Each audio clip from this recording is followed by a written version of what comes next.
Voilà, merci d'être là, d'avoir accepté l'invitation de votre association. Alors, je vous souhaite la bienvenue au 22e congrès de l'Association québécoise pour l'évaluation d'impact sur le thème cette année, repenser les études d'impact pour en améliorer la crédibilité et l'efficacité. Je m'appelle Françoise Guenel et j'aurai le plaisir d'animer les deux plénières à l'ouverture du congrès tout à l'heure et à la fermeture demain midi. Alors, pour l'instant, je vous invite à accueillir la présidente de votre association, Mme Louise Fecteau. Madame Fecteau.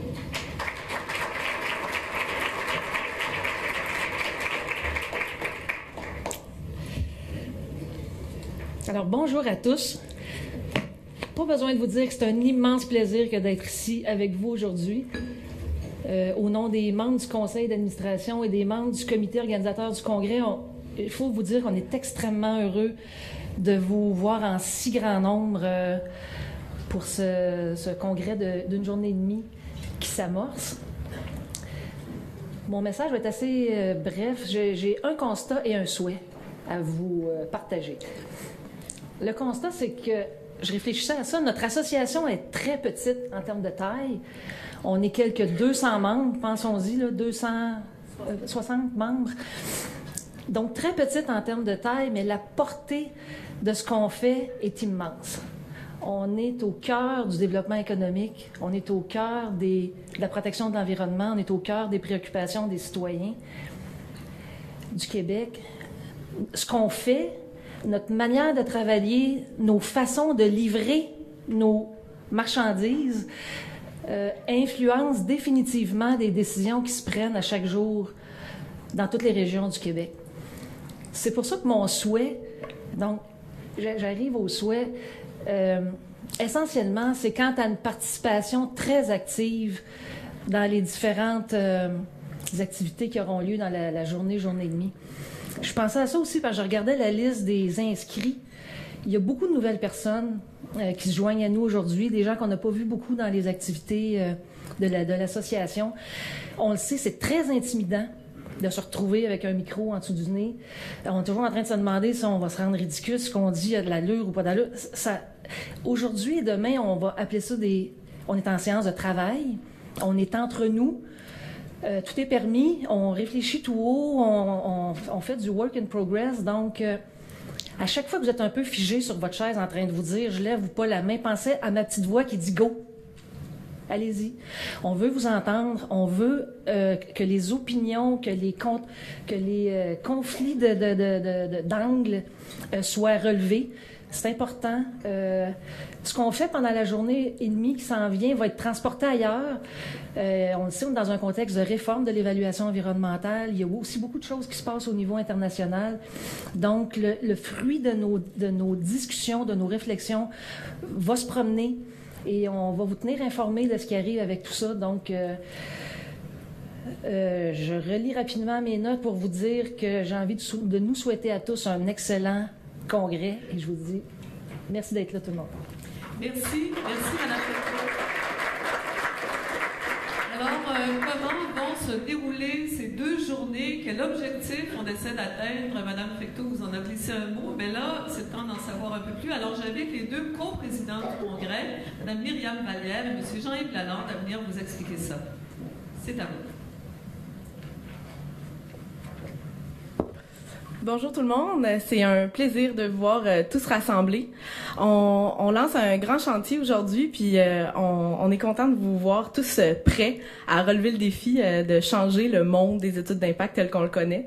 Donc, pour ce grand chantier-là, en fait, on se lance en 3 volets. On vous a déjà sollicité pour commencer à faire un état des lieux, à mettre la table sur les grands enjeux auxquels on fait face quant à la pratique des études d'impact.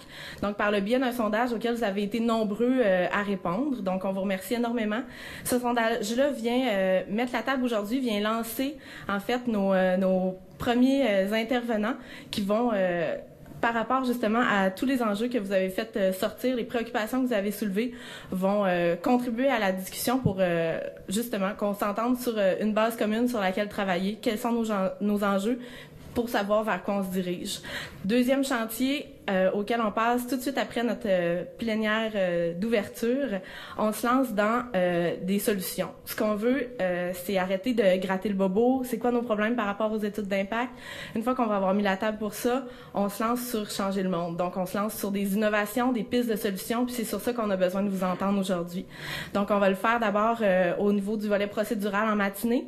Dans l'après-midi, par le biais de 2 ateliers qui vont aborder les méthodes pour innover, rationaliser les études d'impact et puis pour intégrer davantage la participation citoyenne au sein de ces études-là. Puis, demain, on continue ce volet-là avec les suivis. Donc, de quelle façon mieux opérationnaliser ça de façon plus efficace. En fin de journée demain, 3e volet, on se lance en mode action. Donc, on revient en plénière tous ensemble, puis on demande à nos intervenants de faire un bilan de la journée et demie de congrès, puis de nous entretenir par rapport aux défis qu'on a à relever maintenant, puis aux actions qui vont être porteuses en ce sens-là. C'est à ça qu'on vous invite, puis j'espère que vous êtes prêts. Merci Myriam. Bonjour encore. Moi, je vais vous parler de cuisine. On va parler de choses très concrètes sur le déroulement, comment les choses vont se passer. Maintenant qu'on connaît qu'on va travailler en 3 blocs différents. Donc, je vous présente les quatre lieux dans lesquels on va circuler. D'abord, la grande salle d'ici, qui est la salle de plénière et qui sera aussi la salle qu'on utilisera pour l'atelier sur les innovations.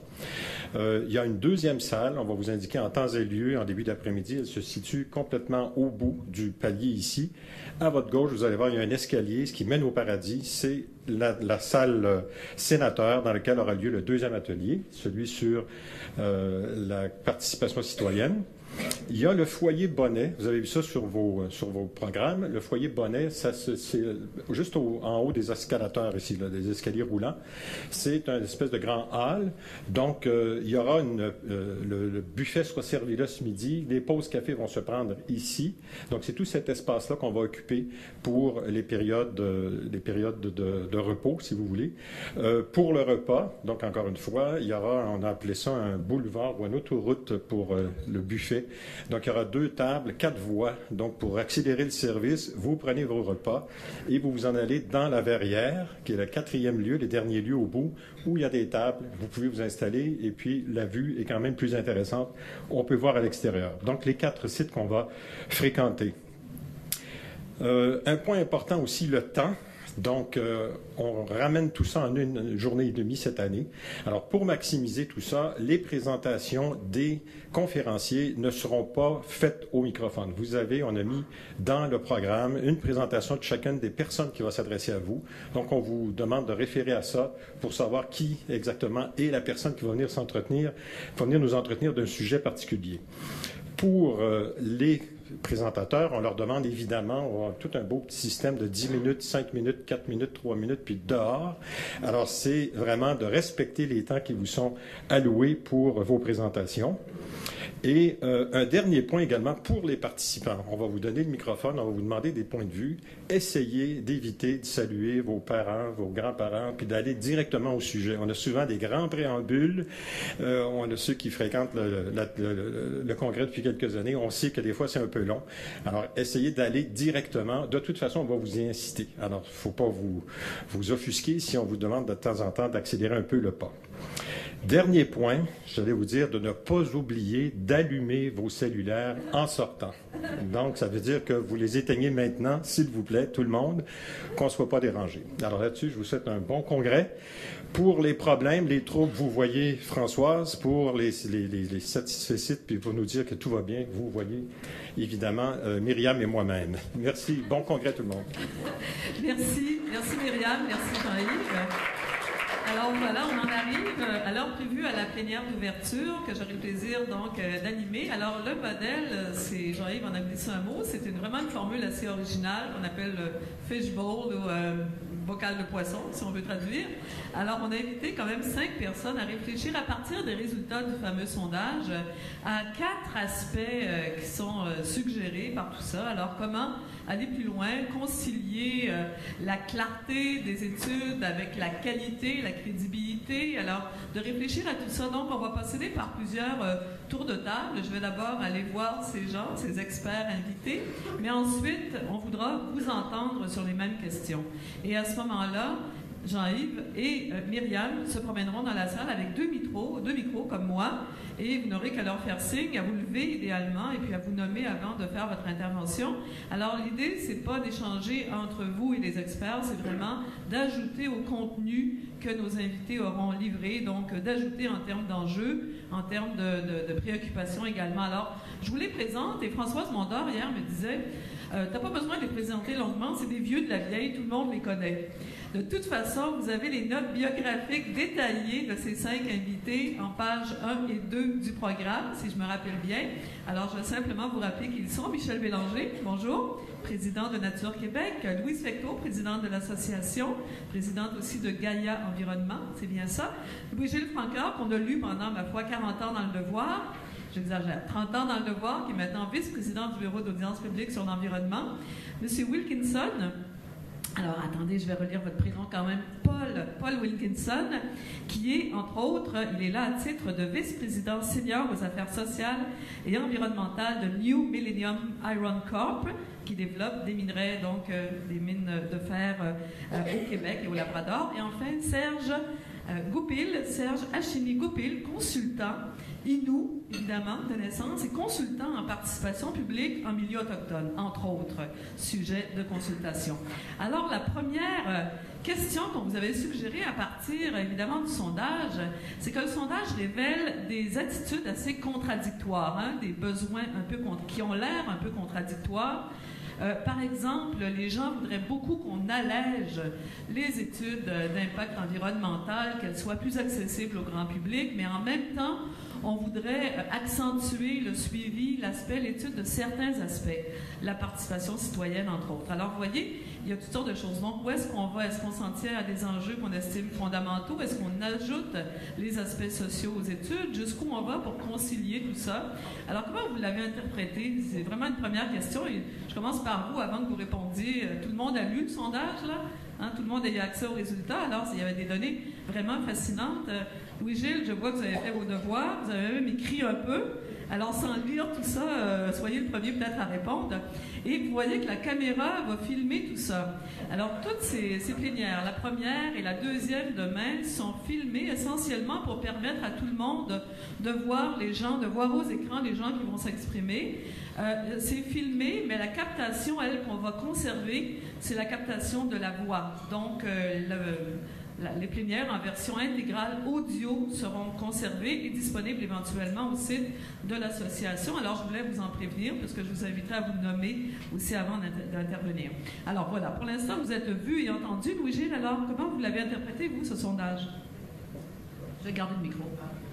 Je garde un peu de contrôle, quand même. Bien, écoutez, moi, je pense que tout le monde souhaite, évidemment, qu'on puisse simplifier et alléger. C'est dans l'intérêt des promoteurs, c'est évident, c'est dans l'intérêt des institutions publiques comme le ministère, comme pour le BAP aussi. Mais c'est surtout, et je pense que ça doit être fait dans l'optique aussi de, comment dire, rendre la participation citoyenne plus efficace. Simplifier, c'est une chose au plan administratif, mais au fond, faudrait que ça puisse en même temps rendre les projets plus accessibles, que les textes soient plus vulgarisés, que peut-être ça soit moins gros. Tout le monde souhaite ça. Mais au fond, il y a des intérêts convergents pour arriver à le faire parce qu'ultimement, vous savez, si le public a plus de facilité à saisir les enjeux, à les exprimer, il y aura une meilleure prise en charge et des débats publics moins noyés. Moins noir et blanc, quoi. Plus nuancé un peu, là. Parce qu'on constate que le public comprend mal la nécessité ou les enjeux réels des études d'impact, souvent. Mais ça va surtout favoriser, je pense, la participation parce que ça va rendre les enjeux plus clairs, plus rapidement. Et les gens, s'ils se reconnaissent dans le débat, ont plus de chances de participer que s'ils ont l'impression qu'on parle des Martiens. Alors. Oui. Louise, êtes-vous d'accord avec ça? Oui. Mais, oui. C'est certain qu'il y a des attentes par rapport à la simplification et à l'allègement des études. Moi, j'ai pris la question parce qu'on nous dit, est-ce que, puis dans le préambule, vous avez dit, des attentes en apparence contradictoires. Moi, j'affirme qu'elles le sont. Les attentes sont définitivement contradictoires. On a des réviseurs qui demandent des rapports scientifiques, on a des citoyens qui voudraient avoir plus d'images de ce qui les touche. Donc, on se retrouve devant des attentes qui sont contradictoires. Je prends les affaires au premier degré. Donc, on dit les études, est-ce qu'elles sont trop complexes et trop lourdes? Elles sont complexes et elles doivent l'être. Les sujets sont complexes, donc on se retrouve avec des trucs à vulgariser, c'est sûr. Est-ce qu'elles devraient être si lourdes? Je crois que non. On aurait avantage peut-être à simplifier la rédaction. Moi, sur le plan rédactionnel, j'ai beaucoup de problèmes avec la majorité des rapports d'études d'impact.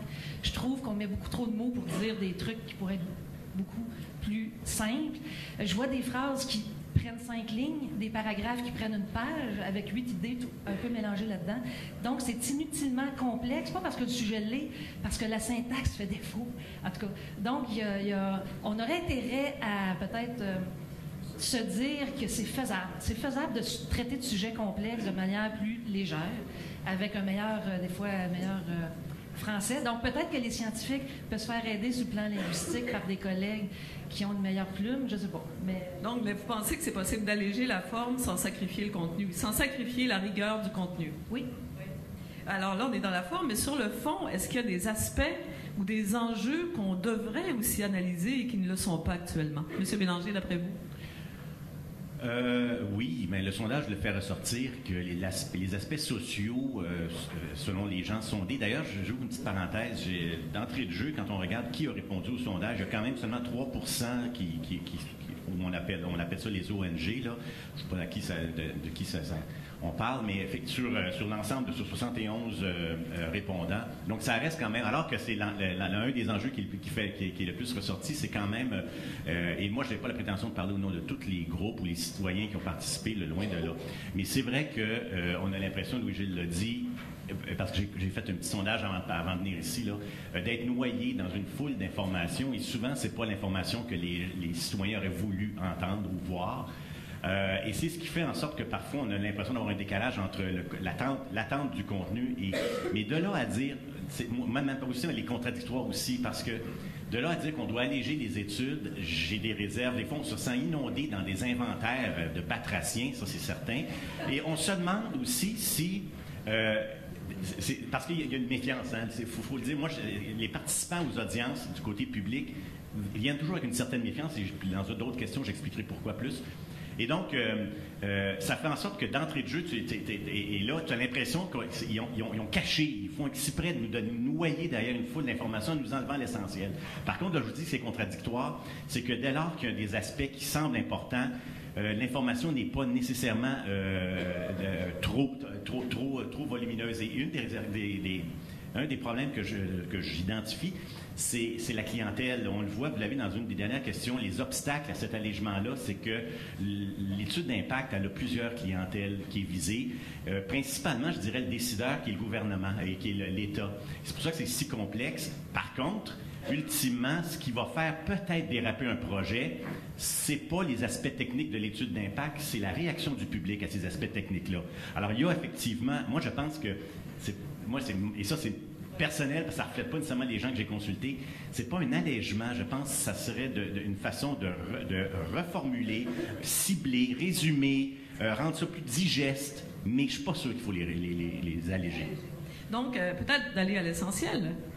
Enfin, parce que ça revient un peu, là, se concentrer sur les enjeux fondamentaux.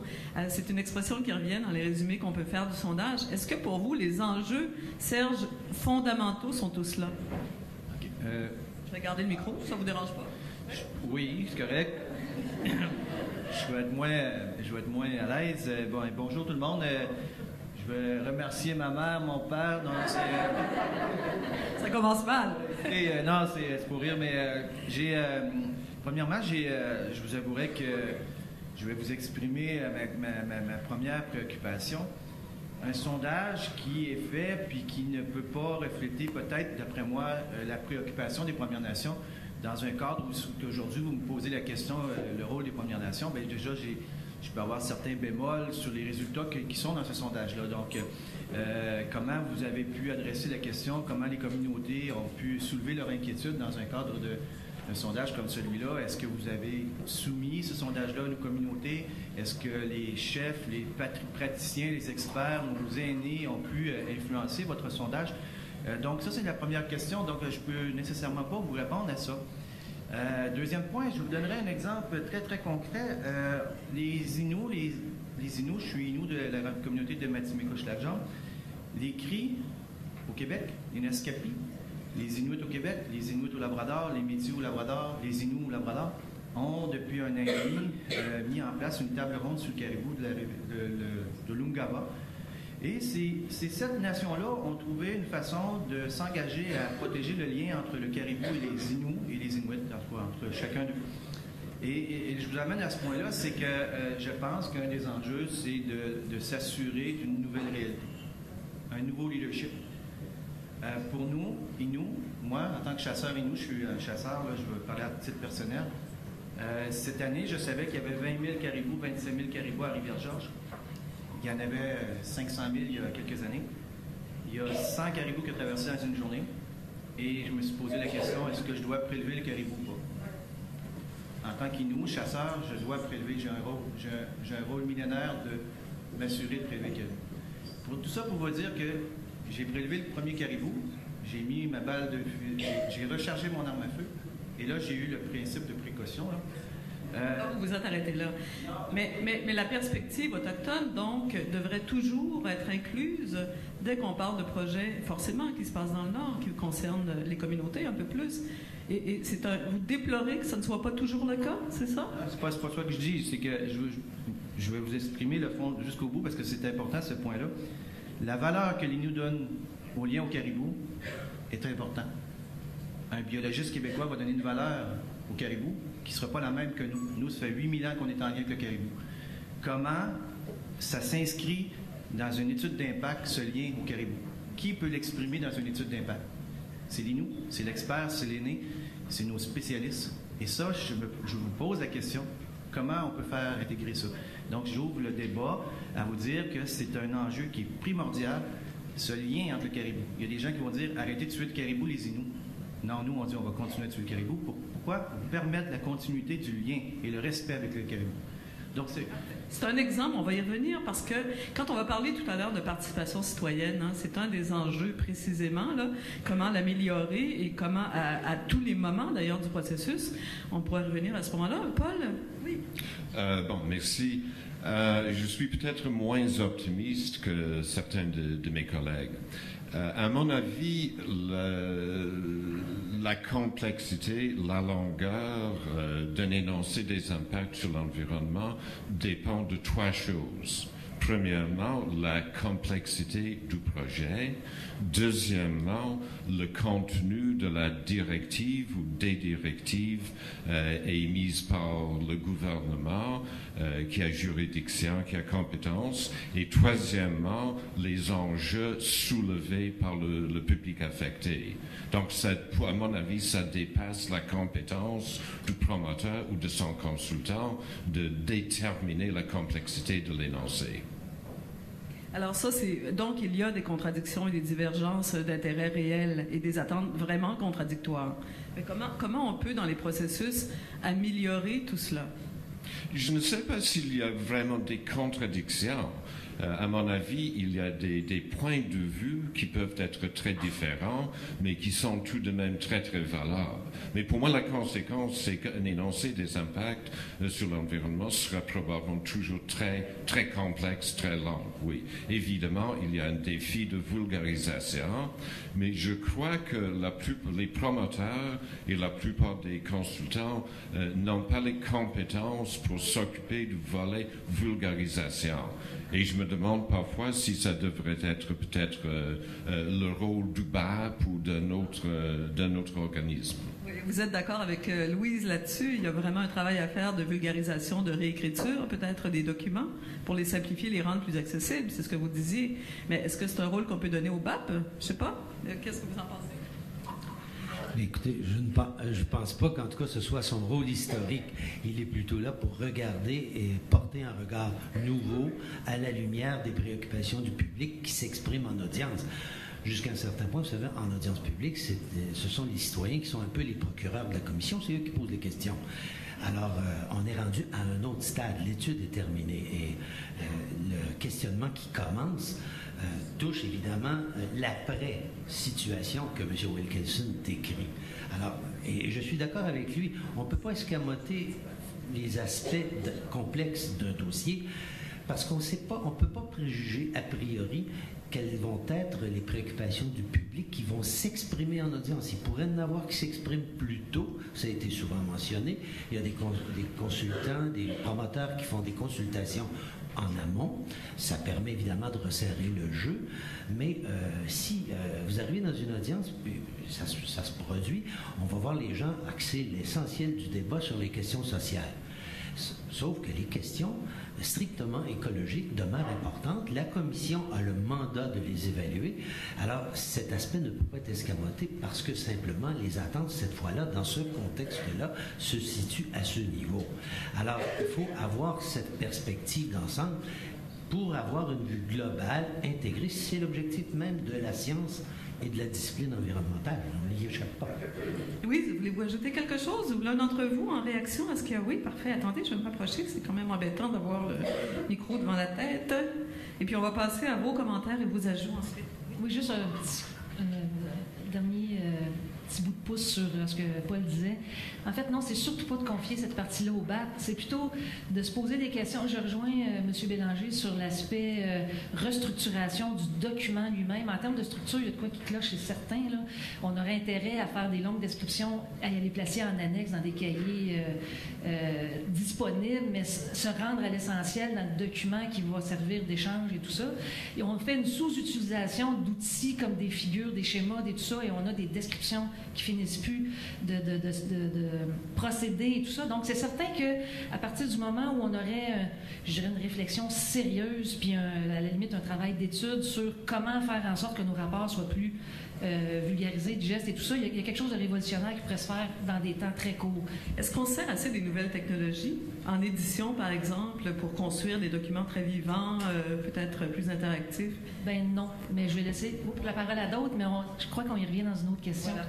Alors, écoutez, merci beaucoup, Louise Fecteau. Alors, c'est le moment d'ajouter à ce moment-ci vos commentaires sur...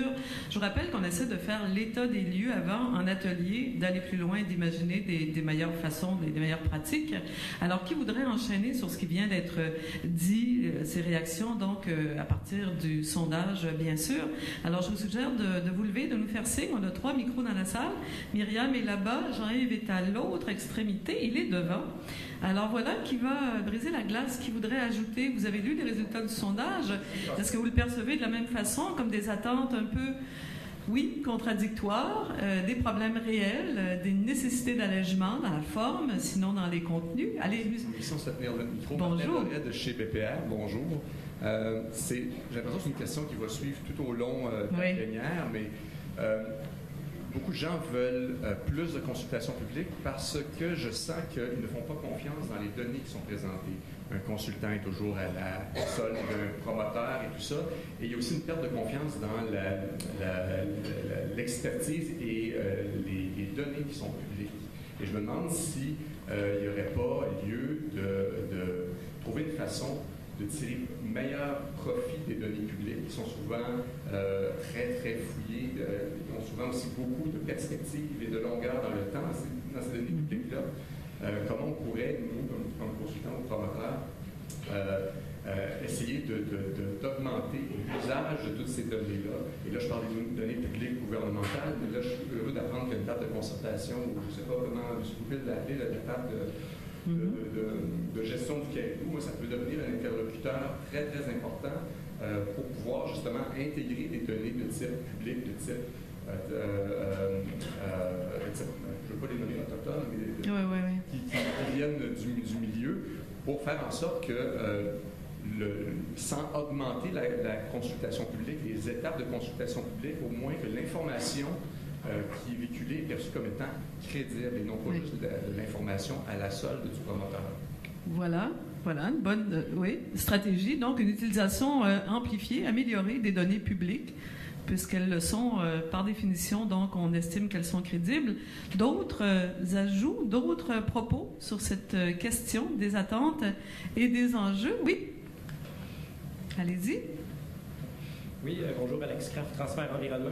Mais pour répondre justement aux besoins de plus de consultation, vulgarisation, etc., mais justement, je pense qu'un des besoins, on ne s'en cache pas, oui, les études d'impact, c'est très complexe, etc., mais les gens n'ont pas accès aux experts qui rédigent ces études d'impact-là. Souvent, le seul accès qu'ils vont avoir, c'est les experts, c'est un 5 minutes quand la personne vient en avant dans le cadre des audiences privates, et là, il y a un petit peu d'information qui se dit, il y a de la nervosité, etc. Donc, le fait, oui, plus de consultations publiques, mais pour mettre en relation les experts avec les gens, pour que justement ces experts-là puissent établir une relation de confiance avec les gens et que les gens comprennent ce qui se passe.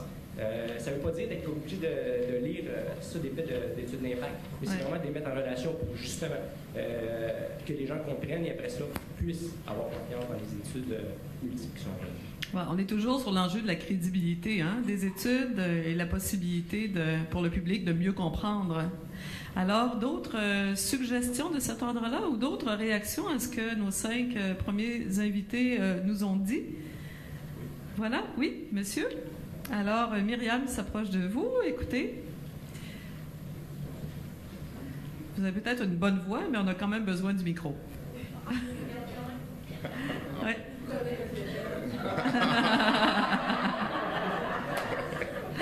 Alors, vous êtes M. Appel, si je comprends bien. Oui, Mario Appel. Parfait, d'accord. WSP.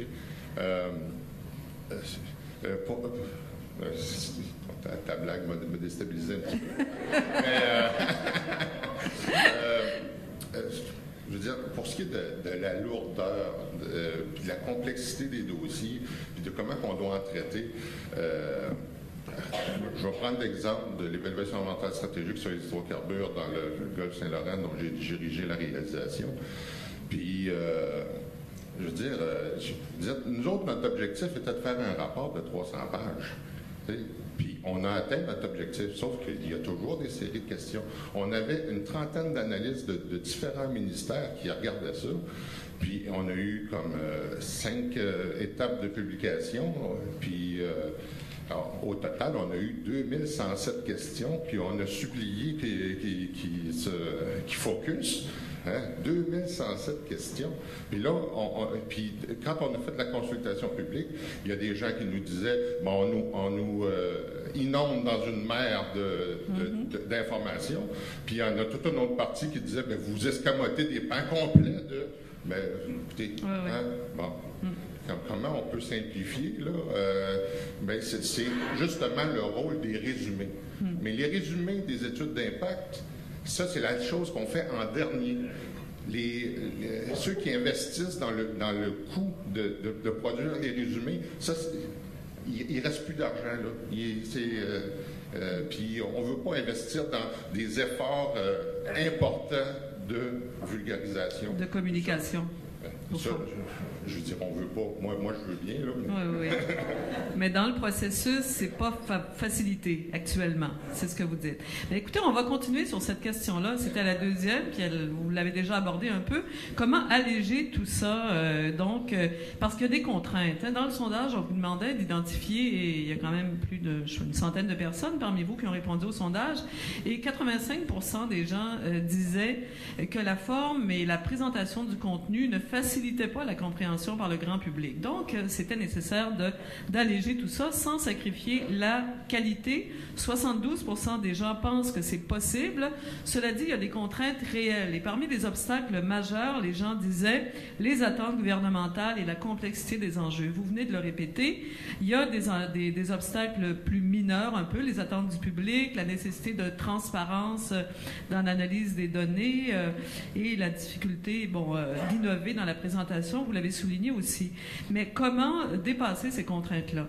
Alors, dans les éléments de solution, vous en avez abordé un petit peu, structurer autrement les documents, essayer d'aller... Est-ce que d'autres stratégies qu'on pourrait utiliser pour aller plus loin et mieux communiquer les résultats des études? Monsieur Bélanger? Oui. Ben, j'ai eu de la misère à répondre à cette question-là parce que la prémisse qui dit, bon, comme il faut alléger, je ne suis pas nécessairement d'accord avec la prémisse, donc je ne sais pas quoi dire après.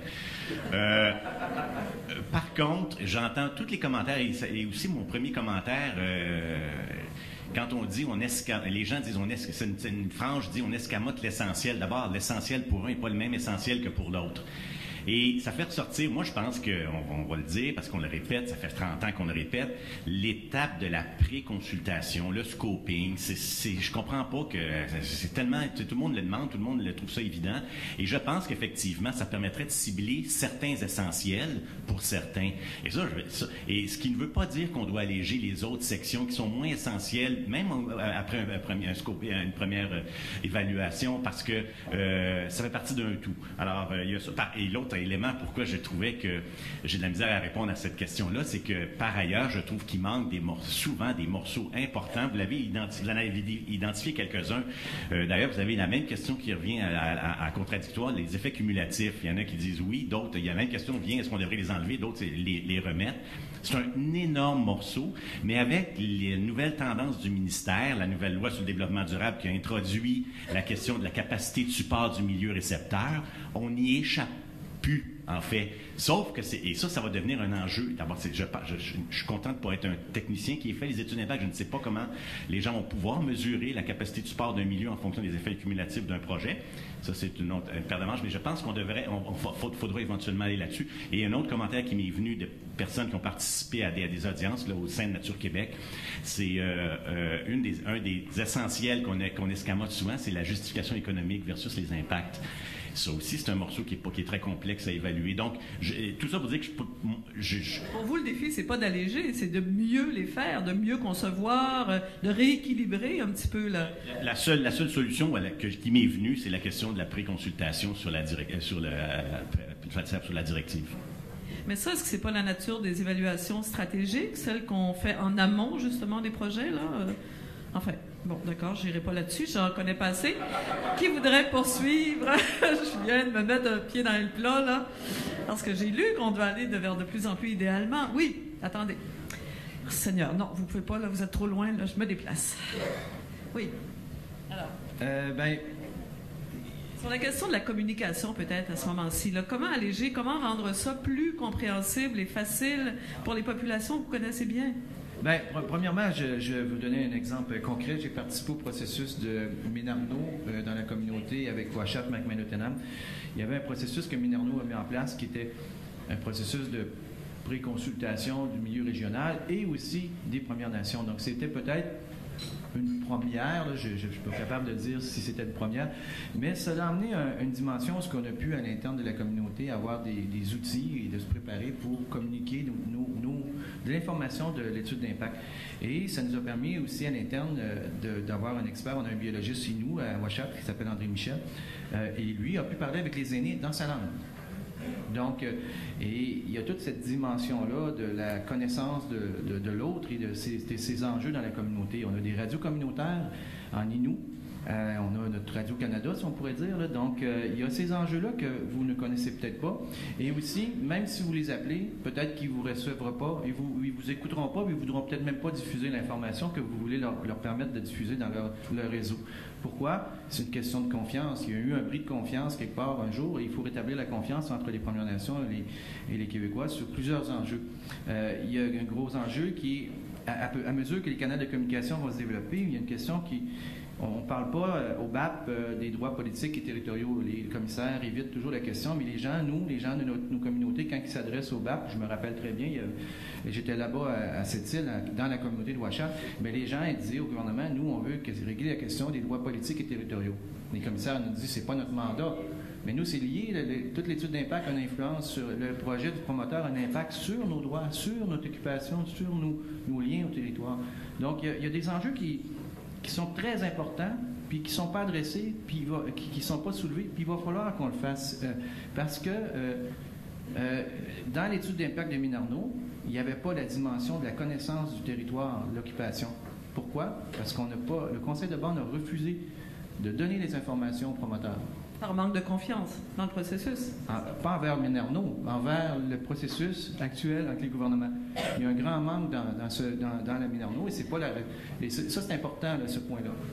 Merci beaucoup. Merci. Qui veut enchaîner? Louis-Gilles Francard, peut-être? Alors, comment aller plus loin? Là? On parle d'allègement. Est-ce que vous pensez qu'on doit alléger ou qu'on doit restructurer, repenser le processus lui-même? Bien, moi, je pense qu'il faut concevoir l'ensemble du processus comme étant une accumulation globale de connaissances. En fait, c'est un processus d'acquisition de connaissances. Et quand on voit ça, de ce point de vue, on réalise que du tout début jusqu'à la fin, y compris au niveau des suivis, ce qui va se faire en information, au fond, il faut multiplier les informations, les rendre digestibles. Ça, le BAP essaie de faire ça dans la portion qu'il occupe au centre, mais ça va supposer que les acteurs peuvent se poser des questions aux deux extrémités, en amont et en aval, sur la manière de, créer cette information, la multiplier et la rendre digestible. Au BAP, je vous donne des exemples. Évidemment, la tradition d'informer et de permettre au public d'acquérir des connaissances, c'est le cœur même de notre processus. Alors, on n'évite pas cette question. On essaie, par exemple, de façon très tangible, dans les derniers mois, on a, par exemple, rendu les audiences accessibles sur les iPads, les tablettes. Bon, vous savez, c'est une part du marché incroyable, mais c'était pas couvert. Deuxièmement, par exemple... Donc, on modernise, c'est normal, les façons de communiquer avec les gens. On sait que les gens sont rendus ailleurs, et pas uniquement les jeunes. Donc, ça, il fallait le faire, ce virage-là. Oui. Et dans les prochaines audiences, il se pourrait fort que le BAP commence à être présent sur les réseaux sociaux pour dire aux gens, regardez ce qui se passe, on commence, au fond, de multiplier les prises de contact. Au niveau interne, pour les rapports, pour les rendre plus accessibles, voyez-vous, à partir des prochains rapports, vous aurez d'abord un sommaire. Parce que même un rapport du BAP de 150 pages, c'est pas à la portée de tout le monde de digérer ça. Donc, ce que vous appelez un sommaire, c'est ce que M. Appel appelait un résumé tout à l'heure, c'est-à-dire... Oui, oui, si vous voulez un résumé, et vous aurez à la fin, pas un tableau, mais une liste exhaustive de tous les constats et des avis bout à bout pour avoir une idée des recommandations, mais d'un seul survol. Et comme on sait, tout le monde, que l'information, l'essentiel de l'information chez les gens, c'est via les médias électroniques, y compris la radio et la télévision, qui sont encore évidemment des bases obligées pour tout le monde. Eh bien, vous aurez dans les prochains rapports une version audio, en fait vidéo, du sommaire par le président de la commission, de sorte que les médias pourront mettre directement en ondes des portions. Et peut-être que les journalistes seraient mieux informés, parce que c'est l'une des critiques aussi, d'après le sondage, le travail des journalistes est l'une des contraintes que vous identifiez comme membre de l'association. C'est-à-dire les journalistes transmettent mal. Vous l'avez été longtemps, là.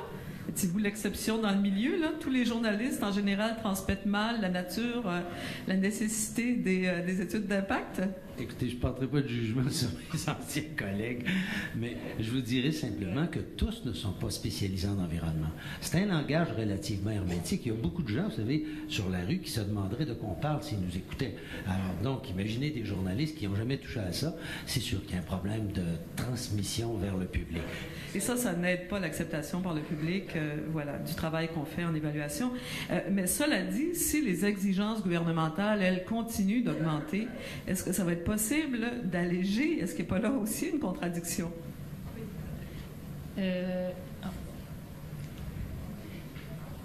Oui, puis c'est pourquoi c'est si important d'avoir une gestion de l'information. J'allais dire, parce qu'actuellement, le mot déficient vient, mais c'est même pas déficient, c'est inexistant. La gestion de l'information qu'on a accumulée, on fait de l'acquisition de connaissances, oui. Ça fait 30 ans qu'on fait des études, puis honnêtement, bonne chance pour essayer de retrouver une information sur un sujet donné ou sur une région donnée, ou sur on n'a pas ces outils-là. C'est le minimum requis pour la question de l'efficacité. Travailler de manière efficace, c'est avoir accès à l'information. Mais aujourd'hui, on devrait pouvoir faire des tris par région administrative, par MRC, par secteur d'activité, par sujet d'études, pour éviter de je vais dire le mot, se taper ça dans chaque rapport en termes descriptifs, ça devrait être accessible, comme disait quelqu'un, publiquement sur des sites, parce que la question de la méfiance entre en jeu, quand même qu'on ajouterait des sections sur la santé, sur les impacts sociaux et tout ça, à partir du moment où le public n'y croit pas. Je veux dire, à un moment donné, la question, c'est quelle est l'utilité? L'utilité est envers les experts qui vont reviser le document comme tel pour leur propre fin, leur fin, je dirais, réglementaire, d'approbation comme tel, mais le public est ailleurs. Le public a une méfiance envers le rapport qui est devant lui. Et là, la question des journalistes, c'est que, étant donné qu'on présente pas toute la partie rapport d'analyse environnementale, toute la partie sur la qualification de l'étude elle-même, complètement absent du paysage, mais complètement. On dit le BAP approuve un projet ou le BAP coule un projet. Le ministère, lui, est comme complètement dans l'ombre avec son travail d'expert sur le rapport. Donc, c'est plate à dire, c'est un peu comme si on vient amplifier le fait que le rapport d'étude n'a aucune importance. Alors, on devrait trouver une façon de mettre de l'avant le travail des experts des différents ministères aussi, qui sont venus qualifier, bonifier, admettre la qualité de l'étude. On travaillerait donc de concert pour que chacun ait le mérite qui lui revient dans l'histoire. Donc, mais pourquoi ça pose un réel problème? Il y a un manque de transparence des données. Monsieur parlait de données publiques. Ça veut dire que beaucoup trop de données, ou bien ne sont pas publiques et devraient l'être, ou bien sont publiques mais ne sont pas répertoriées, sont difficiles d'accès. On se retrouve aujourd'hui avec des rapports qui sont soit séquentiels en numéros de projet du côté du BAP ou par secteur. Après ça, au ministère de l'Environnement, on a des rapports qui sont en numéros de décret.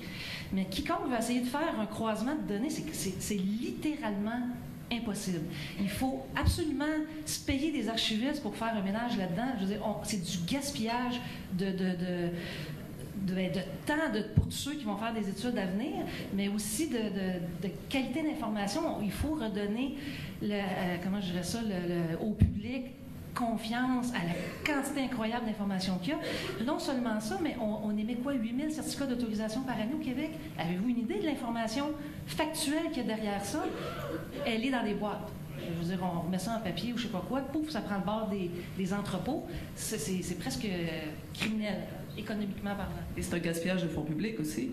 Oui, bon voilà, alors suggestion très concrète à faire. Monsieur Wilkinson, vous, sur cette question de l'allègement, de la communication, d'une meilleure clarté des enjeux à communiquer au grand public, au fond, là, au-delà de la méfiance envers les gouvernements, les promoteurs, les journalistes, tout ça?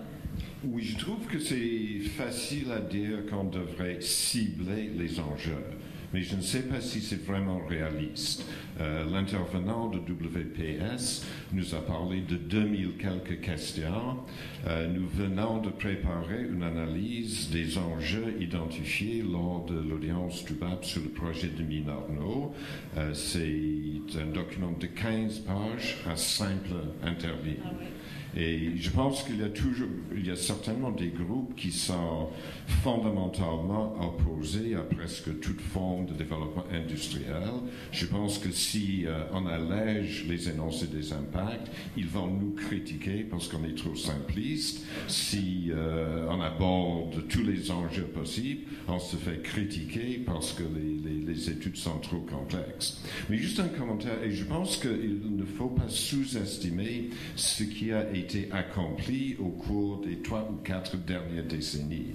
Ça fait à peu près 40 ans que je travaille dans la région de Schefferville, en premier avec les Premières Nations, depuis quelques années avec la minière.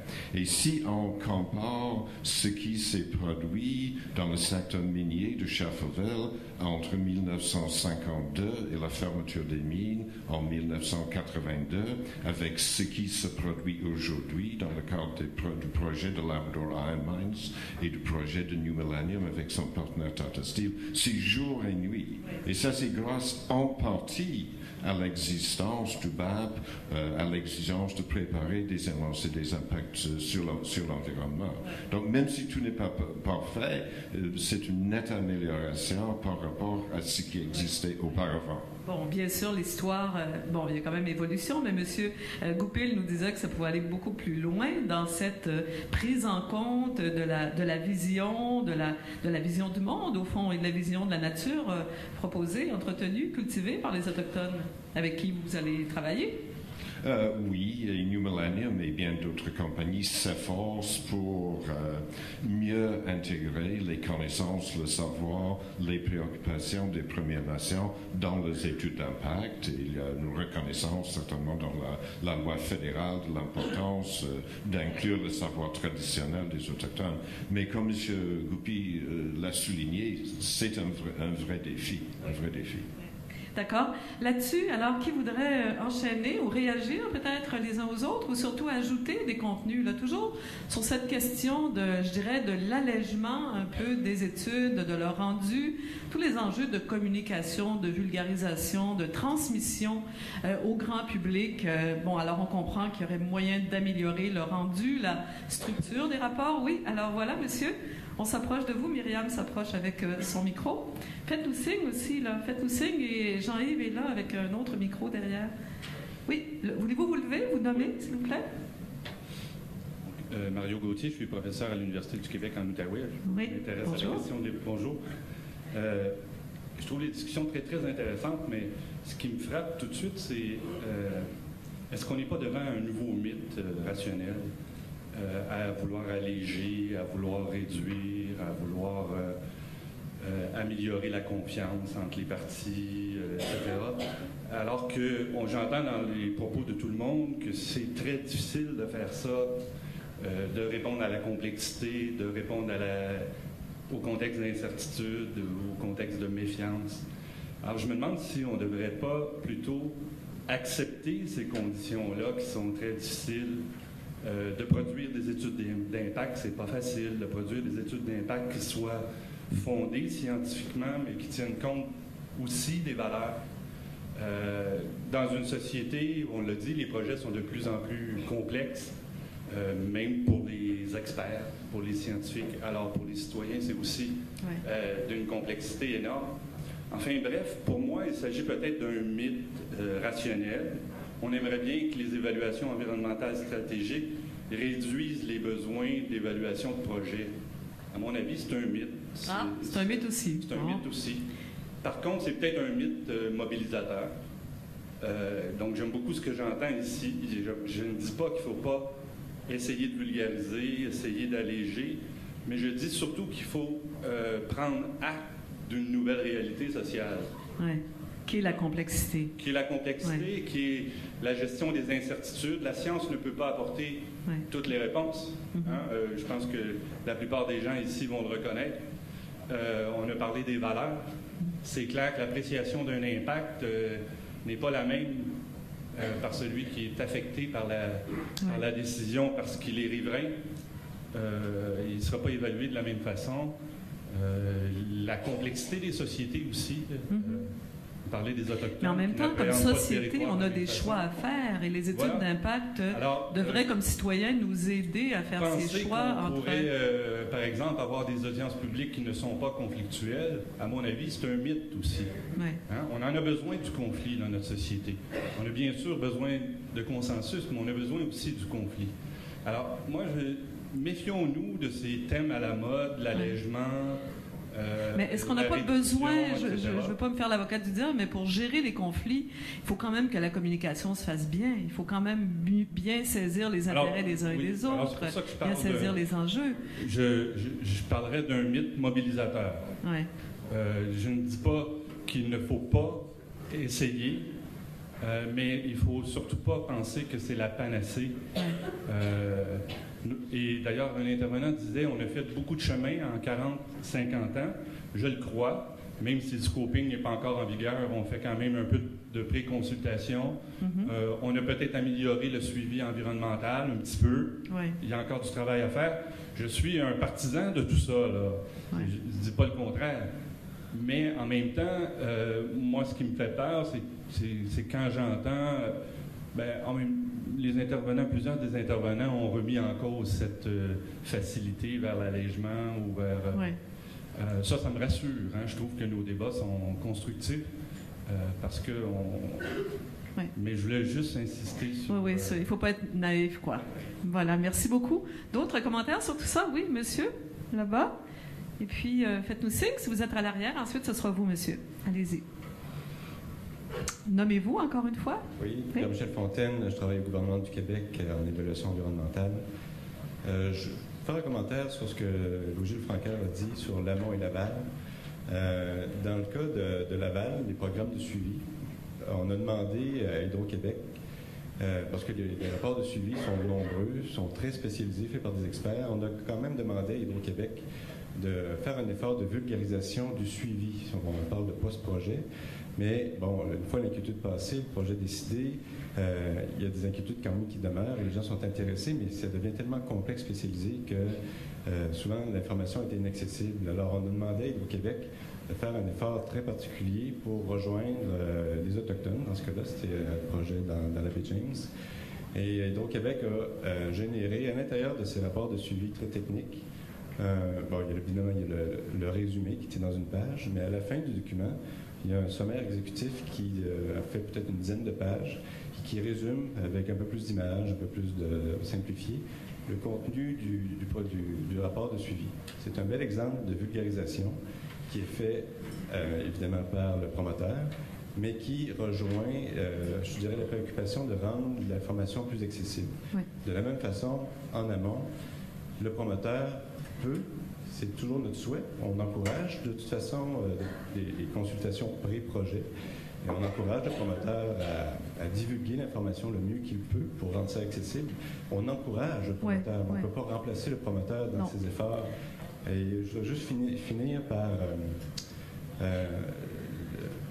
on a tendance à parler des experts qui veulent toujours plus d'informations, et c'est vrai. Nous, et puis je voudrais faire la différence brièvement, entre un expert et un spécialiste en évaluation environnementale. Comme spécialiste en évaluation environnementale, je pense qu'on a le droit et le devoir de recentrer souvent les questions des experts sur les enjeux principaux. Alors, si des fois, il y a des enjeux, des questions qui sont trop spécialisées ou qui peuvent être réglées plus tard, c'est le rôle de l'analyste, de tout le monde ici présent dans la salle, de toute façon, de recentrer les... Parce que les 2000 questions dont M. Eppel parlait tantôt ne sont pas toutes essentielles et liées aux enjeux importants. J'ai trop souvent vu du copier-coller de questions d'experts parce qu'on ne veut surtout pas les froisser ou ne veut pas échapper, mais dans le fin fond, là, on aurait pu faire un ménage discrétionnaire, je te dirais. Dans le contexte de l'évaluation environnementale de projet, c'est notre spécialité. Non, et c'est votre responsabilité aussi, c'est ce que je comprends. On est des experts de l'évaluation environnementale, on n'est pas nécessairement des experts dans un domaine très précis, mais on est capable de gérer et on doit gérer le processus et de le centrer sur les enjeux majeurs. Merci, monsieur. Merci beaucoup. Oui, Jean-Yves, c'est à vous. Alors, monsieur, s'il vous plaît, allez-y. Bonjour, Gilles Côté, directeur du secrétariat international francophone pour l'évaluation environnementale. Je ne crois pas que l'enjeu du renouvellement des pratiques réside dans l'allègement des rapports d'études d'impact. Comme il a été mentionné par des intervenants précédents, on est face à la complexité et je ne pense pas qu'une solution est de simplifier ou de faire fi de cette complexité-là. Je crois plutôt que l'enjeu du renouvellement des pratiques est de rendre l'information pertinente. Pertinente pour les fins de prendre des décisions, d'avoir une compréhension partagée des enjeux. Je veux dire, la situation est rendue tellement grave que même la Banque mondiale est obligée d'engager des tiers pour faire la synthèse des rapports d'études d'impact parce qu'ils ne sont pas capables de décider sur la base de l'information telle que structurée dans les rapports. Et ce qui est en cause, là, ce n'est pas la qualité scientifique des études qui ont contribué à la préparation du rapport d'études d'impact. C'est le manque de synthèse. L'information n'est pas pertinente. Et il y a des causes à ça. Et nous prétendons que la cause principale du fait que l'information n'est pas pertinente est liée à l'approche méthodologique qui est la plus utilisée au Québec et ailleurs, c'est-à-dire qui consiste à faire la description des impacts par composante du milieu.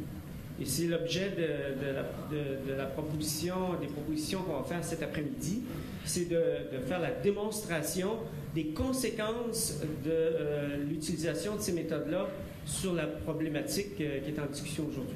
Donc, revoir la méthodologie, ce sera aller dans quel sens? En quelques mots, puisque vous allez le développer cet après-midi, pour éclairer les gens qui vous entendront peut-être pas cet après-midi. Simplement dit, c'est que actuellement, on se prononce sur l'importance des impacts, mais sans se référer à des problématiques spécifiques. Parce que plus souvent qu'autrement, on fait une évaluation, mais sur la base des modifications des composantes du milieu, qui en soi n'ont pas de signification, si bien qu'on se retrouve avec un paquet de données, un paquet de jugements prononcés sur les modifications d'une action sur les composants de l'environnement, mais sans qu'on puisse les relier à une problématique, à un enjeu spécifique. Ouais. Ce qui fait qu'on peut effectivement lire une étude d'impact et, en bout de ligne, avoir aucune idée des enjeux importants des projets. Ouais. D'accord. Alors, qu'est-ce que les gens, j'ai envie de revenir à vous, à la table, qu'est-ce que vous pensez de cette critique-là, rapidement? Est-ce que quelqu'un voudrait commenter avant de passer à la prochaine intervention? Louise Fecteau? C'est le travail d'intégration. Autrement dit, là, on traite les sujets ou les composantes une à la fois. Puis on va peut-être, c'est peut-être la manière de faire la transition au thème suivant sur la compétence des praticiens. On n'a aucun. J'ai été surprise par les résultats du sondage où on relevait peut-être un manque de compétences. Moi, personnellement, je trouve que les gens sont extrêmement compétents, chacun dans leur domaine. On a vraiment du travail à faire sur le plan de plus l'analyse, analyse, synthèse, intégration et recentrage vers les enjeux. Mais là, il y a comme une méthodologie. Donc, oui, il y a une méthodologie peut-être à changer, à repenser profondément. Oui. Je veux aussi réagir parce qu'on est ici, on s'est dit entre nous. Moi, je ne fais pas d'admission sur le fait qu'il y a beaucoup de travail à faire. Honnêtement, pour moi, c'est pas un mythe, là. On est quand même à l'heure de l'avalanche de l'information. Il faut absolument se retrousser les manches puis trouver une façon de recadrer tout ça parce que sinon, on va produire des documents qui vont devenir de plus en plus lourds, mais là, à un moment donné, plus transportables. Là. Il faut vraiment, lourd au sens littéral du terme, il faut quand même... On reconnaît que c'est complexe, c'est pas allégé au sens de simplifier pour être simpliste, mais il y a du travail à faire, il faut réfléchir à une manière d'être plus efficace et crédible. Et pertinent, je retiens un mot de monsieur. Oui, monsieur, allez-y, de votre intervention. Voulez-vous vous lever, qu'on puisse mieux vous voir? Merci. Mon nom est Régent Provost de Transfert Environnement et Société. J'étais ici l'an passé, je pense que c'était à Québec, mais c'était le sujet d'allègement. On parle de ça aujourd'hui. J'ai l'impression que l'an prochain, ce sera encore le terme. Moi, j'avais l'idée de lancer quelque chose de très simple, mais je pense que ça manque un peu d'image. Donc, quand je parle d'image, je ne veux pas juste dire des photos, mais je pense qu'on devrait regarder avec l'historique. On parle un peu de redondance, un peu d'avoir fait des études d'impact sur un territoire et juste à côté, mais de donner des exemples concrets de la population. Par exemple, voici l'autoroute 30, voici ce qu'étaient les études d'impact et voici maintenant ce que sont les vrais impacts. La mine d'amiante voici c'est quoi les impacts. Et maintenant, on connaît par exemple la cigarette, les impacts.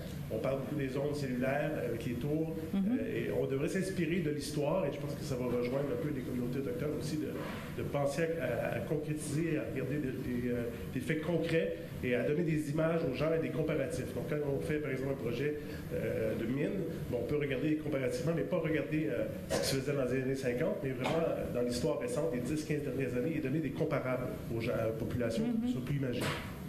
Voilà, stratégie suggérée. Qu'est-ce qu'on en pense? Commentaire là-dessus? Ça me semble intéressant. Ça me semble aller, évidemment, comme journaliste, je trouve ça intéressant. Ça ressemble à une démarche journalistique aussi, hein, de raconter, de ramasser les faits, d'utiliser des images. Madame, vous avez un commentaire à ajouter? Jean-Yves s'approche de vous. Levez-vous. Entre-temps, on va entendre monsieur. Enfin, voilà, on va faire oui. Allez-y. Oui. On va entendre monsieur, qui avait déjà le micro, et puis on vous entend juste après. Bonjour, Étienne Fonette de Santé Canada. Une petite idée comme ça que je lance, l'utilisation des questions-réponses. Donc, est-ce que d'un projet à l'autre, projet minier par exemple, est-ce que ce ne sont pas nécessairement les mêmes questions qui reviennent au BAP, qui sont répondues, qui doivent être défendues par le promoteur? Est-ce que d'intégrer aux études d'impact une série de questions-réponses, de questions de base qui reviennent de fois en fois, ce ne serait pas utile pour démocratiser l'information, puis en même temps, forcer un peu les promoteurs à démontrer, à appuyer un peu plus leur réponse aux impacts potentiels. Je prends un exemple tout simple. Je suis un autochtone, il y a une mine qui vient s'installer à côté de mon territoire. Le poisson à côté du lac va s'installer la mine. Est-ce qu'il va être contaminé? Est-ce que je vais pouvoir continuer à le manger en toute sécurité? Bien, ces questions-là ne sont jamais répondues clairement, précisément c'est toujours un peu flou. Puis bon, il faut faire le lien souvent entre la toxicité potentielle des résidus miniers avec l'utilisation que font les autochtones du poisson, les taux de pêche, etc. Donc, les questions-réponses, je trouve que ce serait une bonne idée, une bonne façon de démocratiser puis de rendre plus accessible l'information. Puis à savoir s'il faut alléger les études d'impact, je ne croirais pas, mais je crois que selon moi, il faudrait plus d'analyse dans le volume principal, il faudrait plus d'analyse et toute l'information technique qui appuie cette analyse-là devrait se retrouver en annexe. Donc, tout ce qui est descriptif, on met ça en annexe, puis on analyse dans le volume 1 principal. Oui, voilà. Donc, restructurer les rapports et penser à des stratégies de résumé, de questions-réponses pour démocratiser un peu plus. On va entendre l'autre intervention, puis vous reviendrez. Oui, madame, allez-y. Oui. Lucie Vallée. Moi, je voulais faire un commentaire en lien avec l'intervention de M. Côté. Je trouve que c'est particulièrement pertinent. Parlez dans le micro, vraiment. Je trouve que le commentaire de M. Côté est particulièrement pertinent parce qu'il ne faut pas oublier qu'un rapport d'étude d'impact, c'est un rapport sur une étude qui s'est effectuée pendant plusieurs années.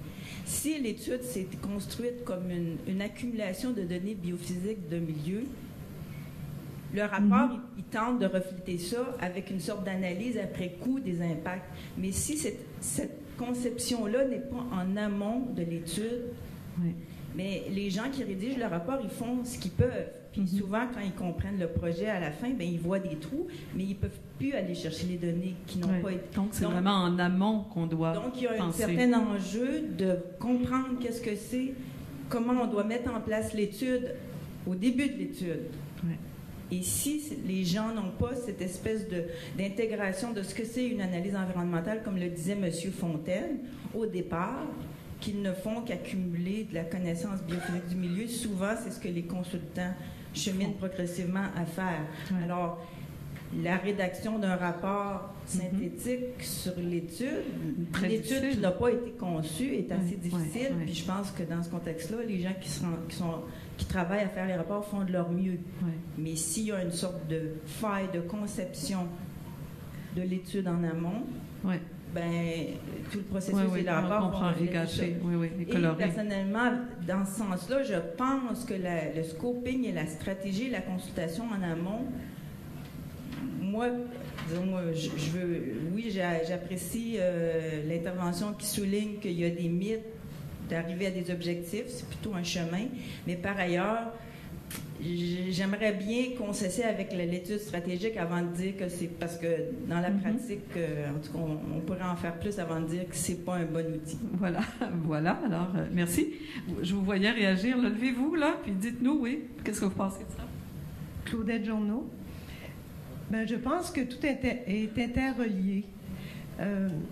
Il va falloir qu'on cible davantage sur les enjeux à l'intérieur du document principal pour éviter de noyer le public et que le public se sente dépassé et un peu comme une façon, un outil de leur dire, ben, on vous fait participer, mais dans le fond, c'est juste pour la forme. Mais il faut aussi aller en amont.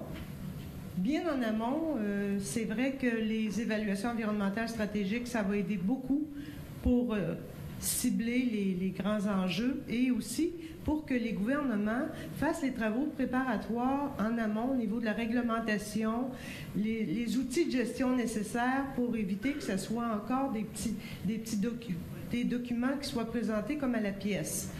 Mais ce qui a aussi, à mon avis, favorisé l'érosion de la confiance du public, c'est le fait qu'on n'ait pas donné l'information tout au long du processus. On arrive pendant une période de 45 jours avec un document qui est énorme.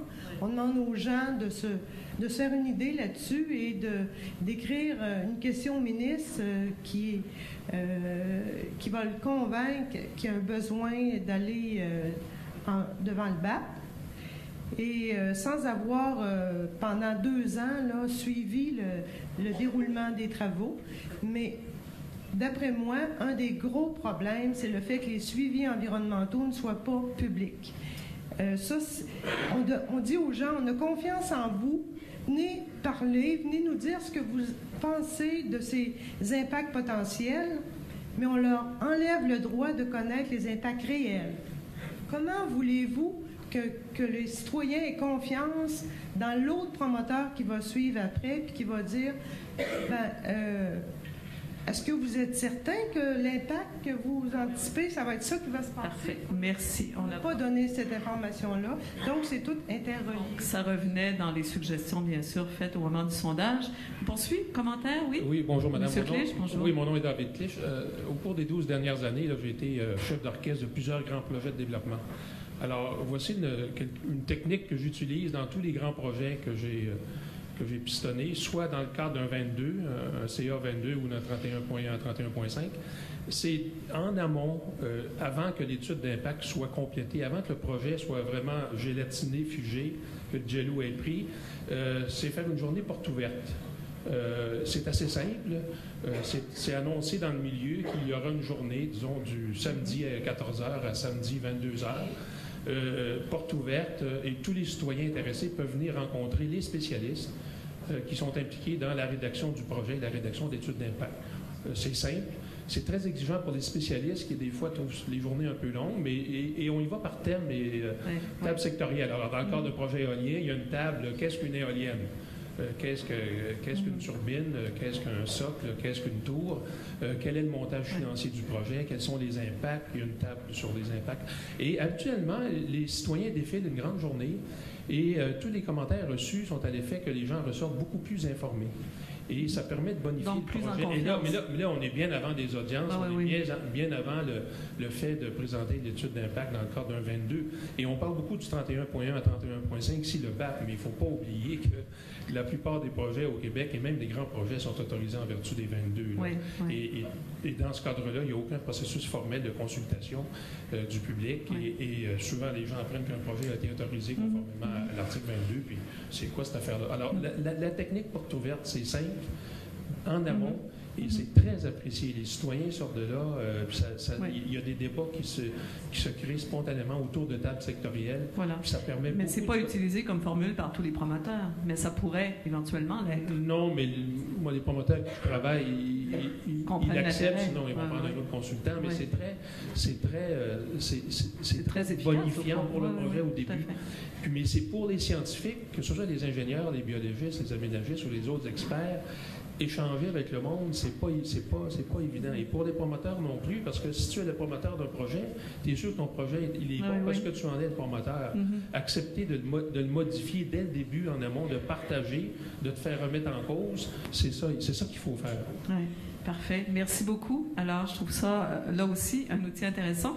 On va, pour résumer, je pense qu'on peut pas nier la complexité des projets. Ce serait naïf de penser qu'on puisse alléger complètement. Là, je pense que le défi, c'est de conserver la rigueur et la qualité de l'évaluation, tout en dans la forme, dans la méthodologie, la conception même des études, mais aussi dans la forme ensuite, dans la rédaction, dans la synthèse, en utilisant les nouvelles technologies ou des formules de résumé, de questions-réponses, des portes ouvertes. Il y en a des stratégies qui pourrait peut-être se répandre encore plus.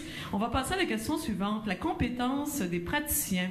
Alors, c'est intéressant, Mme Fecteau, vous dites, les gens pensent que ça pourrait être plus que ça. Il y avait des critiques faites. Moi, je lisais le sondage, je me disais que 92% des gens pensaient que le niveau des praticiens était excellent ou acceptable. Ça me semblait un niveau quand même assez élevé de satisfaction des compétences actuelles, mais est-ce que jusqu'à quel point c'est pertinent? Est-ce que là aussi, en termes de formation continue, est-ce que c'est vraiment un enjeu d'améliorer la compétence des praticiens? Vous pensez que oui, M. Goupil? Oui. Alors, vous rentrez dans un enjeu qui me fascine un peu.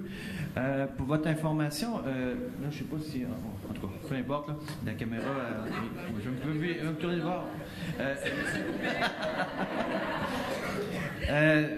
Chez les Premières Nations, les Inuits, entre autres, nous avons des experts. Il y en a une personne qui est en arrière de la salle, là, c'est ma mère, Elisabeth, là. Elle est là, puis c'est une experte du caribou, lien au caribou. Nous avons des aînés qui connaissent très bien le territoire, les changements climatiques. Tout ça, on les experts. La difficulté qu'on a maintenant, c'est d'arrimer le savoir scientifique autochtone, le savoir des Premières Nations. Et je ne parle pas de connaissances traditionnelles, je parle vraiment d'une dimension savoir. Et ça, c'est très important de le lier avec la nouvelle génération. pour que la nouvelle génération, des personnes comme moi, je suis géographe de formation, des biologistes, j'ai un autre ami de Wendake qui est ici, qui est ingénieur forestier, mais comment lier notre savoir avec eux et pour qu'on ait de la crédibilité quand on parle avec nos gens. Donc pour ça, je lance, on est en train de réfléchir au niveau canadien, de mettre en place des programmes de gardiens du territoire, des rangers ou des gens qui vont avoir un rôle à jouer à l'interne de nos communautés. Il va falloir qu'on trouve une façon que cette expertise-là soit mise en place. Il y a des exemples au Labrador. Et prise en compte dans l'évaluation, dans les processus d'évaluation des projets? J'irais bien plus que ça. C'est pas une question de prise en compte. Vous parlez d'un enjeu depuis tantôt, la question de décision. Le consentement préalable, libre et éclairé des Premières Nations, c'est dans la Déclaration des Nations Unies sur les peuples autochtones. Nous, je vous parle de droits politiques et territoriaux. Qu'est-ce que ça veut dire concrètement? C'est le droit au développement, le droit de décider d'un projet sur un territoire, le droit d'influencer un projet en amont, le droit après ça en aval dans les comités de mise en œuvre, des comités d'évaluation des projets, des comités environnementaux. Mais pour ça, si c'est des consultants externes qui viennent travailler pour nos communautés, qui ne se connaissent pas le milieu, ça ne peut pas fonctionner. Donc, votre question depuis tantôt soulève un grand enjeu. Si vous voulez repenser les études d'impact et en améliorer la crédibilité, il faut que vous ouvriez une nouvelle porte de discuter avec les Premières Nations. L'Institut de développement durable des Premières Nations existe depuis une quinzaine d'années, 12 ans. Il y a 2 stratégies de développement durable qui ont été mises en place. On a un protocole de recherche, on a un protocole de consultation. Nous avons des experts, des réseaux d'experts, mais la connexion ne se fait pas entre vous et nous. Donc, alors, écoutez, j'arrête là. Je pense que vous avez souligné un point très important pour vous, mais pour tout le monde. Je pense que tous les gens qui travaillent dans le Nord, surtout comme vous, M. Wilkinson, mais sur la compétence des experts, qu'est-ce que vous auriez à dire? J'étais bouleversé lorsque j'ai lu la conclusion qu'il apparaît nécessaire d'accroître les compétences des praticiens. Lorsque j'ai commencé à rédiger des énoncés des impacts vers le milieu des années 80, une équipe était normalement composée de 2 ou 3 personnes, souvent des généralistes. Je regarde maintenant notre équipe, nous avons peut-être 30, 35, 40 experts, autochtones, non autochtones, dans toutes les disciplines qu'on peut imaginer. Et également du côté des gouvernements, je trouve que leur capacité d'analyse est vraiment excellente. Si le temps le permet, j'aimerais commenter l'intervention du représentant de Santé Canada. De plus en plus, les promoteurs mettent sur pied, en tant que composant de leur programme d'information et de consultation, une foire aux questions qui essaie de répondre à cette demande. Je pense que c'était hier que Mine Alliance a mis sur pied un site web qui s'appelle Mine Québec, qui va permettre au grand public de poser des questions concernant l'industrie, soit sur des projets spécifiques, soit des questions d'ordre général. Merci. Merci beaucoup, merci. Alors, je poursuis ce tour de table. Louise Fecteau, oui. Parce qu'il y avait quand même d'autres données dans le sondage. 68% des gens disaient qu'une certification éventuelle des praticiens pourrait être une bonne idée. Oui, mais je voulais revenir aussi sur l'interprétation qu'on peut faire parce que vous amalgamez excellent et acceptable en disant qu'il y a quand même 93%. Mais honnêtement, c'est parce que la coche suivante, c'est médiocre. Fait qu'on avait le choix entre acceptable et médiocre. Et moi, qu'est-ce que vous avez dit? Mon interprétation du 72% qui répond acceptable, j'avais envie ici de poser plutôt une question, j'ai pas de réponse. Ma question à ceux qui ont répondu au sondage, c'est mais qu'est-ce qui vous fait dire que c'est qu'acceptable? Peut-être que je suis trop exigeante, là, mais je rejoins complètement Paul à l'idée. Mon impression est que on a d'excellents praticiens. Peut-être sous certains aspects, quand vient le temps de livrer la marchandise, encore là, quand on disait tantôt nos compétences dans d'autres sphères, on a peut-être intérêt à se perfectionner là-dedans. Mais l'acceptable, pour moi, c'est juste acceptable. Comment on a compris l'idée de l'acceptable? C'était plutôt là, mon gars. Oui, c'est vrai que c'est beaucoup, 72%. Michel Bélanger, là-dessus, comment vous l'avez interprété, vous, ce résultat? Je suis pas sûr, je répondrai pas à votre question. Je prendrai pas ça personnel. Est-ce qu'il faut augmenter les compétences ou pas?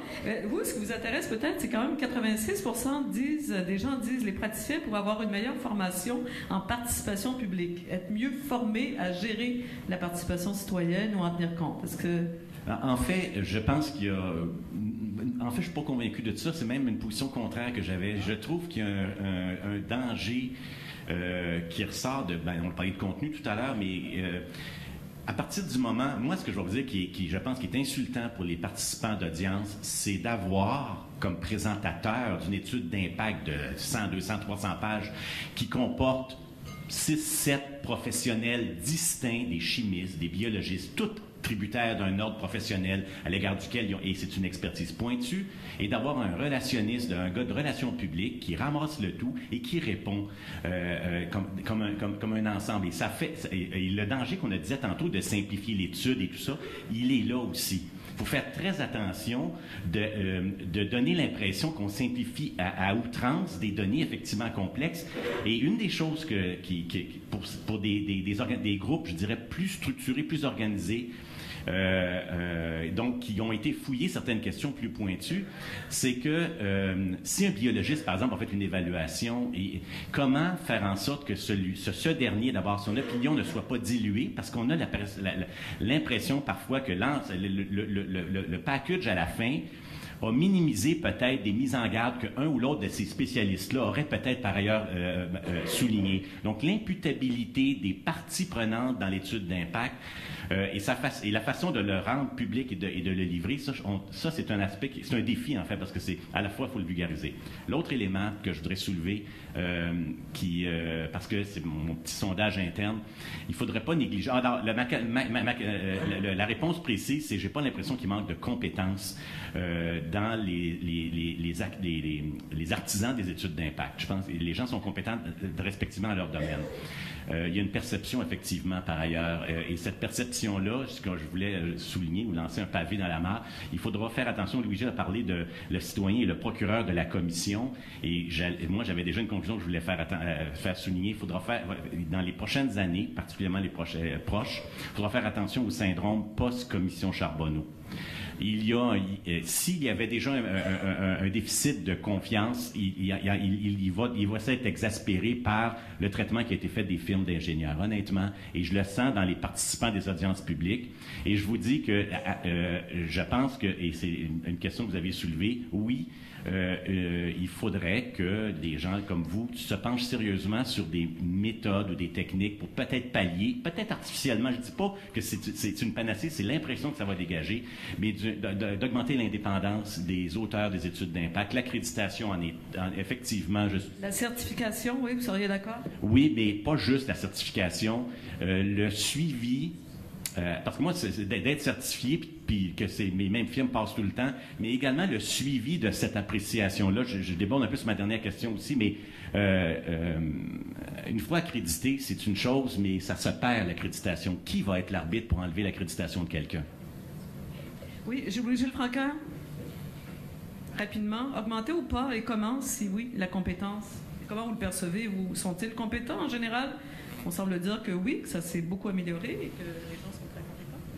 Moi, je ne vois pas de problème de compétence. Je vois des problèmes de traduction ou d'accès à cette compétence. Vous savez, le langage des scientifiques est parfois fort hermétique. Quand j'étais journaliste, ça m'arrivait des fois de faire des conférences, puis je disais aux chercheurs, pourquoi vous n'allez pas sur les tribunes publiques expliquer ce que vous savez? Ah, ils vont pas comprendre, ils vont pas mettre les nuances. Je veux pas parler aux journalistes, ils veulent pas nous donner toutes les nuances qu'on mettrait. Mais moi, dans ce temps-là, je leur disais, mais si votre mère vous dit, les 6 derniers mois, là, tu as travaillé ce gros dossier-là, ça dit quoi, cette affaire-là? Tu vas certainement arriver à lui dire en 4-5 phrases quelque chose qui est signifiant. Pourquoi tu n'es pas capable de le dire en audience publique? Pourquoi tu n'es pas capable de le dire sur une tribune publique? C'est cette capacité de simplifier et de traduire qui, au fond, serait crédible parce que quand le chercheur en question a étudié son gros dossier, il va pas se faire demander par sa mère au souper du dimanche, ouais, mais est-ce que ça a de l'importance pour les gens dans tel milieu? Tu vas dire, ouais, je pense que... Mais ça, tu n'oseras jamais le dire en audience. Pourquoi? Alors, cette capacité... Mais parce qu'on attend de toi un discours scientifique, précis, pertinent, nuancé, et que j'imagine que c'est difficile pour des scientifiques de tourner les coins ronds. L'impression que ça doit leur donner, c'est ça, en simplifiant ou en vulgarisant un peu trop, j'imagine. Mais quelqu'un est capable de dire... je pense que ça risque de faire ça, quoique il y a une certaine marge d'erreur ou d'imprécision. C'est facile d'introduire les nuances et de les mettre à la bonne place pour faciliter la compréhension de cette marge d'incertitude quand il y en a, des impondérables qui peuvent se produire. Moi, je pense que...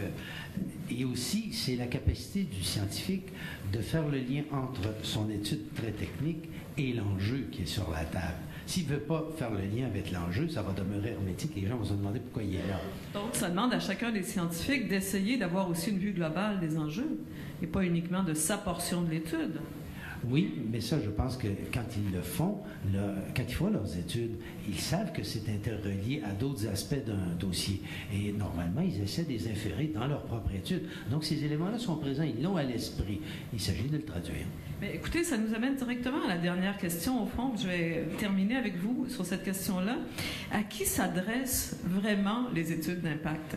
Est-ce qu'on les rédige d'abord pour le public ou pour les experts? Est-ce que, là aussi, les mécanismes, vous en avez parlé, il y a des mécanismes à améliorer dès la conception des études, dans la communication des résultats.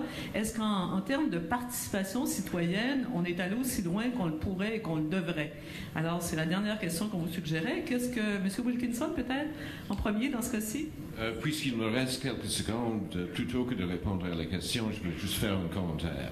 Je pense que nous avons tendance à prendre pour acquis que si nous avons plus d'informations, de meilleures informations, de meilleurs outils de communication, qu'on va régler beaucoup de problèmes. Mais je crois que très souvent, le public affecté par un projet de développement ne pèse pas les effets positifs et négatifs. C'est souvent question, à mon avis, qu'ils ne veulent pas, peu importe l'importance des impacts, ils ne veulent pas que le milieu soit transformé. Et je crois que c'est une situation que New Millennium va confronter dans la région de Schefferville.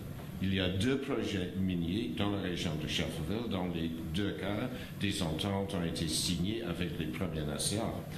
New Millennium poursuit un 3e projet, il y a aussi d'autres compagnies, mais certains des représentants des Premières Nations nous disent déjà 2 projets, ça suffit pour les 25 ou 30 années à venir. On n'est pas nécessairement contre votre 3e projet, mais les 2 projets créent suffisamment d'emplois, créent suffisamment de perturbations, ainsi de suite. Donc, on peut reporter votre prochain projet, pas nécessairement au calendrier grec, mais d'ici quelques décennies.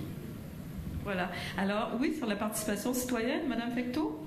Bien, la question que vous avez posée, à qui s'adresse l'étude d'impact? Bien, aux décideurs, c'était dit tout à l'heure. Le reste, c'est un passage obligé qui nous mène là. Donc, la conformité réglementaire par les experts et les spécialistes en évaluation environnementale des différents organismes de réglementation, le public, les citoyens, les groupes environnementaux ou autres spécialisés dans certains domaines vont venir manifester leur approbation, leur inquiétude, le fait qu'ils jugent qu'il manque. Donc, ils transfèrent aux décideurs leurs craintes et éventuellement leur poids politique. Mais fatalement, la question, c'est il faudrait demander aux décideurs, ministre du Transport, ministre de ceci, de cela, les lisez-vous? Si oui, qu'est-ce que vous en comprenez? Comment voudriez-vous les recevoir? Je veux dire, la question fondamentale en bout de ligne, c'est est-ce que ça permet de prendre une décision éclairée? Le mot éclairé, t'es dit tout à l'heure, c'est complètement ça. Est-ce qu'on a l'ensemble des points de vue? Et pas seulement qu'avec le rapport du BAC, parce que je reviens à ça, j'ai l'air de radoter, mais on efface complètement l'utilité de l'étude d'impact en mettant le focus que sur le rapport du BAC, qui est une manifestation de ce qui a été dit pendant les audiences par des gens qui se sentaient directement concernés par un projet. Mais la vue d'ensemble est dans l'étude. Puis le rapport d'étude, en fin de compte, quand je serais curieuse, moi je suis curieuse de nature, je voudrais entendre au Conseil des ministres les discussions qu'il y a autour d'un projet quand vient le temps de prendre la décision, à quoi il réfère. Bon, oui, alors qui veut enchaîner là-dessus? Oui, Écoutez, quand dans les années 60-70 est arrivée la préoccupation environnementale, ce qu'elle apportait de plus, c'est une approche holistique, une approche globale par rapport aux anciennes approches dites sectorielles, segmentées, etc. L'étude d'impact vise précisément, comme Mme Fecteau vient de le dire, à donner une vue d'ensemble de tous les aspects. Et c'est important de les creuser pour les fins de la décision ultime qui va être prise, parce que tout le processus aujourd'hui, c'est de faire en sorte que tous les morceaux sont réunis pour être quelque part rassemblés dans une vision globale. Le public est appelé à participer, à enrichir cette vision par son savoir, par ses commentaires. Ça, c'est certain, et ses préoccupations, parce que des fois, il peut y avoir des aspects qui ont été ratés. Mais globalement, je suis entièrement d'accord. Il ne faut pas oublier que le but de la loi, c'est de prendre la meilleure décision possible, et le bureau d'audience publique, notamment, c'est l'étape où le public fait un enrichissement. Mais c'est le processus global qui, lui, fait foi de la globalité et qui permet un jugement à la lumière d'une intégration des préoccupations de tous les côtés. Mais encore là, pour que les décideurs décident bien, il faut que la participation citoyenne ait été là, et plusieurs le souhaitent, 70%, qu'elle soit là dès le début de l'évaluation des projets. C'est pas encore le cas, là. Alors, vous, sur l'aspect de la participation citoyenne, que faut-il corriger? Moi je ferai une critique générale à la flagellation que vous faites aujourd'hui sur votre étude, sur cette étape qui est l'étude. Non, parce qu'on parle beaucoup de l'étude d'impact, et en 2014, je pense que c'est pas vraiment là qu'il est il n'y a pas un gros... Je comprends, il y a comme un feeling qu'il y a un problème, puis on essaie d'améliorer l'étude d'impact, simplifier, pas simplifier, tout ça, mais je pense que c'est cosmétique, ce questionnement-là. Il y a des questions à l'extérieur de ce morceau-là qui sont beaucoup plus fondamentales, comme on l'a mentionné. Quand on pose la question à qui ça sert, aux décideurs, mais moi, ma réponse, elle était en deux morceaux. Quand on parlait de la participation, et vous dites l'implication davantage dans la prise de décision des citoyens, et je la mettais, moi, je vois deux gros problèmes en amont puis en aval. En amont, je me rappelle d'avoir écrit dans un journal une lettre ouverte à l'époque, il y a quelques années, où c'était un cri du cœur en disant, mais il n'y a pas un citoyen qui a le goût de participer à cette audience-là, parce que la décision, elle est déjà prise par le gouvernement. Alors, quand le décideur en question, qui devrait être influencé par une étude d'impact puis une audience publique dans le cadre de sa décision, dit déjà que le projet va nécessairement aller de l'avant, c'est un peu rire des participants à l'audience, et ça jette un grand discrédit à la procédure. Donc, en amont, on a un problème, je pense, important qui décrédibilise d'entrée de jeu la démarche, même l'étude d'impact qui va être rédigée. Je veux dire, à partir du moment où les dés sont pipés et sont joués, au moins si l'État avait un peu plus de respect pour l'institution qu'il a mis en place pour éclairer son jugement lui-même. Un. Deux, en aval, c'est le vide total. Le lien entre le décret, le suivi, l'imputabilité dans le décret. Puis là, je reviens à ce qui vous concerne. L'évaluation d'impact en amont d'un projet, le suivi de cette évaluation-là, de la performance de l'évaluation, de la façon, est-ce qu'on a bien évalué ou pas les impacts? Il y a un jugement posé après, parce que on n'a pas de suivi par après sur même l'appréciation qui a été faite en amont, et si les données étaient justes. Et ça a été dit aussi que les suivis devraient aussi être publics. Alors, écoutez, on doit terminer cette plénière. Il est déjà 10h05. Ça a passé très, très vite. Mais est-ce que quelqu'un parmi vous qui brûle de faire un dernier commentaire? Vous en avez, je pense, déjà parlé de la participation nécessaire des Autochtones à tout le processus. Alors, j'ai peur de vous donner le micro trop longtemps, mais rapidement. Je vous ferai remarquer que vous avez fait le tour de la table, sauf moi, Mme Mondor. Mme Guénette. Il y a toute une... Je vais prendre quelques instants. Répondez peut-être sur la toute dernière. Oui. Mais... Il nous time, madame, il nous time. OK, s'il vous plaît. Il y a toute une question que le message que je veux vous faire, c'est nous ne sommes pas une partie prenante dans vos processus. Nous sommes des joueurs clés du territoire, nous avons des droits politiques et territoriaux. Tout ça amène une certitude économique et politique. Et pour y arriver, il faut mettre des conditions préalables, des conditions gagnantes pour que les Premières Nations puissent jouer un rôle. Un rôle essentiel, un rôle qui est important Nous sommes les joueurs qui sont là depuis 8000 ans et nous devons trouver des solutions. C'est le message que je vous lance, Madame Guette. Merci. Non, je pense que vous l'avez super bien passé, votre message, depuis le début, mais ça revient aussi à ce qu'on disait, donc que vous soyez là dès le début du processus et pas uniquement au moment des audiences du bac, par exemple. Alors écoutez, on va s'arrêter là, malheureusement. L'idée, c'était de mettre la table.